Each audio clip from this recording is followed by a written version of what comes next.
telefon qildim oktyabr oyida adashmasam, Elmurod mana shunaqa konsert boshladik, ko'rgan bo'lsangiz, afisha chiquvdi уже. Mana shunaqa boshladik, kelasizmi, qachon vaqtingiz bor desam, aka men bu yil chiqa olmasam kerak, chunki dekabr oyida Amerikaga futbol federatsiyasi bilan ketishim mumkin dedi. Shuning uchun va'da bera olmayman, bora olmasam kerak dedi.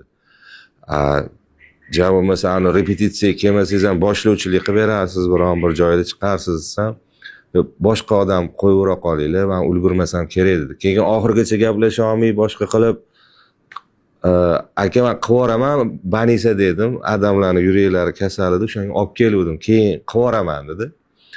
Keyin ha bo'ldi dedim, bolalarga aytdim, bu yil dekabrda yo'q ekan, Amerikaga ketish kerak ekan futbol federatsiyasi bilan dedi.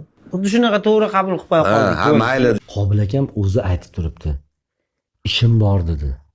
O'shancha chiqmayman dedi. Deyapti, gapiryapti. Telefonlashdi, ishim bor dedi, chiqmayman dedi. Bu asosiy sabab o'sha. Sababini hech kim bilmaydi, to'g'rimi? Konkret bunaqa yo'q. Ishim bor dedi, gaplashmayman dedi. Bu shuni o'zi yetmaydimi odamlarga masalan? Kommentni ko'tarilib oldi. Hech kimning orqasidan ko'tarilmaydi aka. Hammaga sababchi Xudo. Kimga beradi, kimga bermaydi? Ha, dizaynga qilganingizga yarasha olasiz. Dizaynga mengacha ham mendan keyin mingtasi kelib ketgan. Mingtasi kelib ketgan. Hammani tanilishiga avvalo Xudo aka qilgan mehnat.